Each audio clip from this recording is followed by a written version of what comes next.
Hey guys, I'm excited about the podcast today. We've got Marcus Burton, the mortgage guy, here with me. Great to have you here. Great to be here. Excited to hear the plethora of knowledge that Marcus will share with us, during this. And the thing we wanted to focus on is, with interest rates being where they're at, I think it's important that buyers understand the options that they have out there. More than just FHA, the VA, the conventional, which obviously is, your more turnkey, simpler type loans that are done. But there's several options that can help you in this high interest rate market get into a home more easily. There's a ton of options out there. So many options. And one of those, for example, is a 3-2-1 buy down. Do you want to explain a little bit how the 3-2-1 buy down works? So 3-2-1 buy down works when someone is looking to buy a home, and let's say the interest rate is at 7%, you back up 3 points and you start at 4%. 4% is the first year, and then you go to 5% the second year, 6% the third year, and then the final rate, which is today's rate. If it's 7%, that's the rate that you would stay at to do the 3-1 buy down. And usually those costs are covered by seller concessions, or like I said, some lenders allow the realtor to do that as well. So with this inflation market that we've been in, right? Inflation's come down. So it's actually key to understand that mortgage rates, as inflation went up, mortgage rates went up. We anticipate, and every expert out there is saying that we should see them eventually here in the next year start to come down a little bit, which you could get into that 3-2-1 buy down type loan. Correct. And then refinance You can. at a lower interest rate before you get back up to that 7%, in your third or fourth year, right? Here's the great thing about that. So let's say that in 2 years rates drop and you refinance. The money that was put in that pool that the lender's holding for you for that buy down now gets applied to principal reduction. You don't lose that money. That money is sitting at the lender for you that you get to use as principal reduction on your loan, which I think is fantastic. And that's just one. We have a few more we can talk about. Absolutely. Right? Like one that's very simple, straight across, that you can get a lot of times in a seller concession. Now, keep in mind, seller concessions a couple of years ago didn't exist.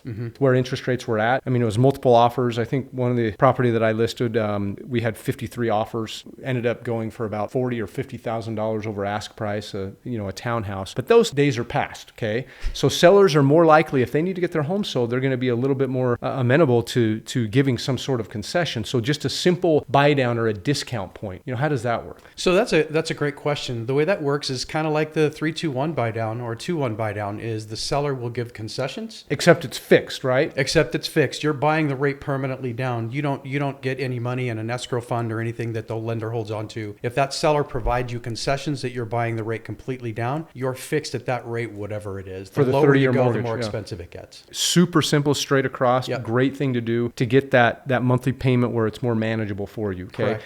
And again, it's important. The average net worth of a homeowner is 40 times that of as a renter in the United States. And with the increase in the last 20 years being almost 300% nationally on home appreciation, these are the type of tools that are very helpful to use to be able to get into a home. Another one that was common a long time ago that I believe starting to sniff its way back is the 5-1 ARM. You want to explain what the 5-1 ARM is? So that's where your interest rate is fixed for a 5-year period. And after that 5-year period, that interest rate adjusts to whatever the based rate, on prime. Based on prime and index, correct, that lenders are offering. But it's stuck for 5 years, it's fixed for 5 years, and then it starts to adjust. And so if you're not averse to having something adjust, who knows what interest rates are going to be in 5 years from now? Hopefully they're better. But if you're not averse to having something like that, I think it's a great tool to get into. And refinance again. And refinance again.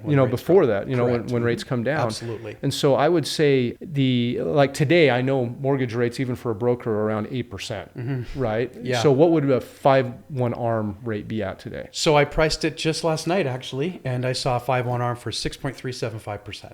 Would you rather have that, as your rate for at least 5 years? Sure. At least you're getting into the game of owning a house. Sure. Yeah. A little better. Or would you rather wait till rates come down and then compete with everyone else and have to come out $20,000 over ask price and waive all your rights as a buyer? Yep. So another type of loan that's common, here in Utah is the USDA loan, also known as a rural housing loan. Can you tell us a little bit about that? Rural housing loan, every year they get some cash to help buyers, usually in rural areas. Eagle Mountain Mountain, let's say, or Saratoga Springs, and they'll help those buyers 100% financing. There's no mortgage insurance. However, there is a fee that they add to that every year that you pay, but it helps buyers get in, and the rates they run around the same as an FHA or VA. They're similar to an FHA loan. So lower So than a they're conventional. lower than a conventional, correct? Yeah. I mean, they're good loans. You still have like PMI or a mortgage insurance that you'd have to pay, and Correct. But at the same time, it's an excellent way to get in with low money down. Correct. When you're trying to buy a home, when you're going to be spending money anyway on rent, it might as well be the one that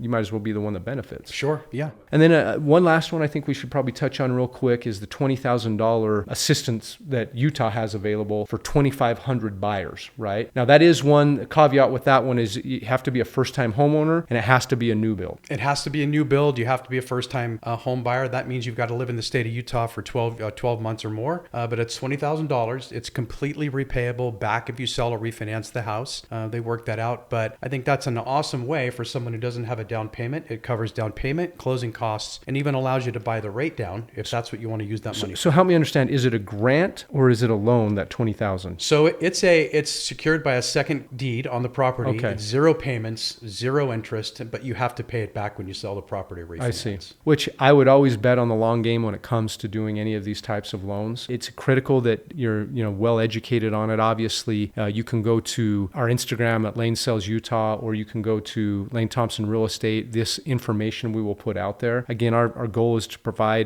you with as much information as possible so that you are well educated, knowing as much as possible. And really appreciate Marcus coming on today to share this knowledge, and highly recommend him in his work that he does. Thank you.